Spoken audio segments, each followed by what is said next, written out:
Assim, Daniele, Uhum. lá nos primórdios da profissão, década de 1930, né? Ali o serviço social saindo da religião, aquela coisa toda da caridade, né? Sim, Mas sim. ali o serviço social parece que já foi engatinhando na área da saúde, não é isso? Sim, sim. Aí eles foram se inserindo nesse espaço socioocupacional.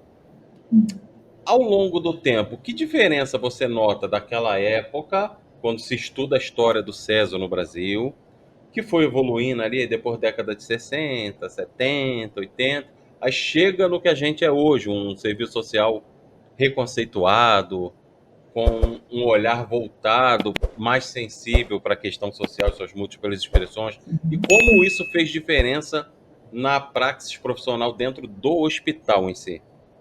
Ah, completamente, né? O serviço social, quando dos primórdios, né, na década de 30, 40, 50, então a gente falava que o serviço social era aquela coisa, tinha aquela coisa higienista, então ele era muito voltado para o comportamento, então você tinha que ajustar o comportamento, né? Tinha aquela coisa do cliente, né? Que a gente, ai, quando eu escuto essa palavra me dá até tremedeira, né? Então, é um serviço social totalmente diferenciado. A gente não trabalhava com a perspectiva de direitos, né?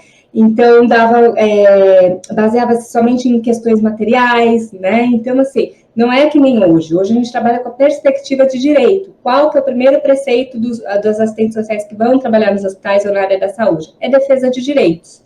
Né? Então, hoje nós temos antes, né, a gente se enquadrava naquilo que o médico queria e hoje não, nós temos um trabalho interdisciplinar, todo mundo contribui com o seu conhecimento.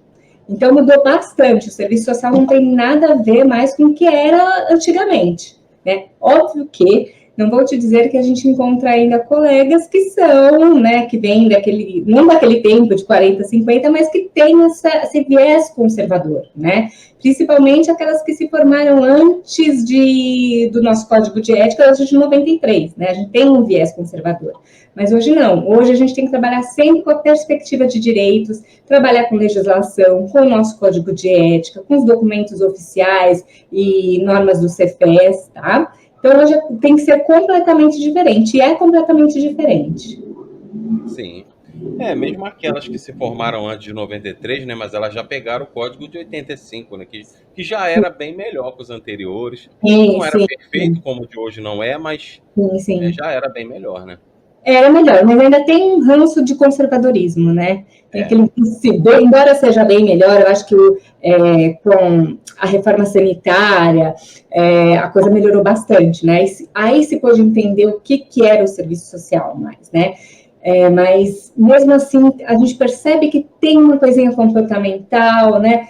De culpabilizar algumas coisas, a gente acaba culpabilizando o usuário, sendo que não é. Então, não olha na perspectiva de totalidade. Isso que a gente tem que olhar, na perspectiva de totalidade. Né? As expressões da questão social, elas advêm da onde? Da questão social, que é a relação trabalho e capital. Isso a gente nunca pode esquecer.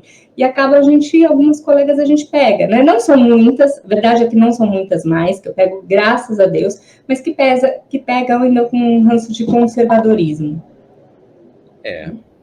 Tem um movimentinho aí, tem aquele temperinho, né, a mais. Tem. Mas assim, então, galera, para vocês que estão começando a graduação agora, é o seguinte: o que a gente está dizendo é que o serviço social anterior ao movimento de reconceituação, o que eles pensavam, como o serviço social pensava e atendia entre aspas, cliente, né? É, Que nos Estados Unidos até hoje é cliente ainda. Então, assim, eles achavam que as expressões da questão social, que a questão social em si era uma culpa individual de cada um e não um problema sistêmico. Ou seja, se você é pobre, não, você é preguiçoso. Né? Se exatamente. você está passando por algum tipo de situação de exclusão, de falta de acesso, a culpa é sua. O serviço social Exatamente. via assim, a sociedade via assim. E com o movimento de reconceituação, isso mudou. O serviço social passou a entender que o problema não é individual, é sistêmico, é de todo o sistema. E o indivíduo ele está no meio de toda essa exclusão, de toda essa falta de acesso, porque o sistema provoca isso. Exatamente.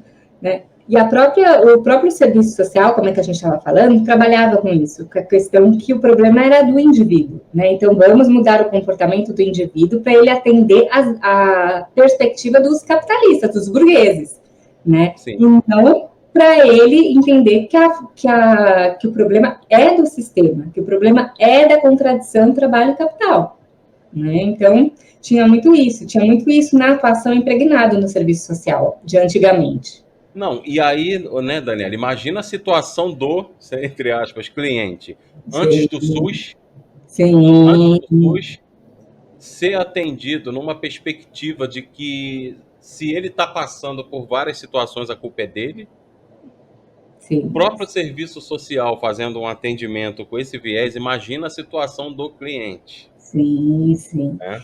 E era assim, né, também, que tinha... Onde que eles eram atendidos na saúde? Só nas santas casas e hospitais filantrópicos, porque se não pagasse, não contribuísse, se não tivesse a carteira assinada, não era atendido, né? Então, tinha aquela questão muito... Foi ainda, né, a gente pode discutir isso, do Estado mínimo, né? E que o Estado contribui com o mínimo possível. As Santa Casas têm que existir? Tem que existir, mas com o mínimo de financiamento do Estado. Exatamente. Hoje é neoliberalismo na veia, né? Hoje a gente tem umas problemáticas das OS, né? Que a gente pode tentar discutir, que é um movimento aí que me preocupa bastante, né? Embora sejam gestores de hospitais, né? Mas é um movimento que me preocupa bastante nesse atendimento à população. O neoliberalismo ele vai avançando e vai trazendo todas essas questões, né? Sim. Acaba sendo inevitável se não der um freio. Sem dúvida, sem dúvida. Como eu não vejo esse freio acontecendo, a tendência que eu vejo é um prognóstico assim, bem desanimador que eu faço. É que na saúde, daqui bem pouco tempo, vamos ter só OS. Sim, é o que eu vejo. Exatamente. Eu não vejo mais assistente social sendo concursado na área da saúde, na verdade, em nenhuma área. Não, nenhuma área. As OS, elas dominaram, né? A gente pode dizer que já dominaram, né? Hoje, acho que grande parte da saúde é gerida por OS, né? Quem nunca ouviu falar nas grandes OS aí que tem, né? Então, grande parte da saúde né? E isso acaba trazendo consequências para o nosso trabalho como assistente social, né? De defesa de direitos dos pacientes, né? Dos usuários. Gente, desculpa, na saúde, a gente tem o costume de chamar de paciente. É assim... Você ouve paciente o dia inteiro. Eu sempre tento me corrigir e chamar o usuário, mas vocês vão ver de vez em quando chamando de paciente. Tá? Porque é inevitável. Acaba acontecendo, né? Acaba acontecendo, mas o certo... Na saúde, ele é o paciente. No serviço social, ele é o usuário. Mas o usuário. O assistente social está ali na saúde, né? O correto é sempre o usuário, viu? Paciente errado, é sempre o usuário. Só que, assim, é inevitável. É o dia inteiro você escutando profissionais da saúde, paciente, que acaba você erradamente introjetando paciente. Então, às vezes eu estou no meu prontuário escrevendo paciente, falo, opa, deixa eu corrigir aqui, né, o usuário. A gente acaba reproduzindo o que absorve do meio, né? É o dia inteiro você escutando, né? O dia inteiro. Roseli, boa noite, seja bem-vinda. Roseli Braga está dando boa noite aqui. Boa noite, Roseli. Disse que está gostando muito do assunto. Obrigada. Sou acadêmica em serviço social. Que legal, Roseli. Tá em que período, Roseli? Que período aí? Mas avançou-se bastante, né? Apesar dos pesares. Apesar das OS, avançou. Não, isso é indiscutível. O trabalho é outro, assim, né? É outra perspectiva de trabalho. O serviço social, embora a gente tenha problemas, sim, que nós não somos reconhecidas, mas somos, tá? Vou contar para vocês já mais bem. Não é fácil, assim, sabe, o reconhecimento do serviço social, até porque a gente trabalha na saúde, a gente trabalha com diversos profissionais, nunca trabalha sozinho, então trabalha com enfermagem, trabalha com médico, trabalha com nutrição, fisioterapeutas, que não conhecem quais são as nossas atribuições e competências, né? Então a gente fala assim, a gente não é reconhecido. Não é verdade. Se você mostrar para ele quais são as suas atribuições e competências e se posicionar de uma forma assertiva, você vai ser reconhecida. O serviço social é reconhecido. fala em qualquer hospital, vamos tirar o serviço social. Todo mundo entra em paranoia. Os médicos entram em surto, porque eles sabem que eles vão fazer absolutamente nada. Né? O paciente nem chega, no SUS, o paciente nem chega para ele, né? Se não é o serviço social.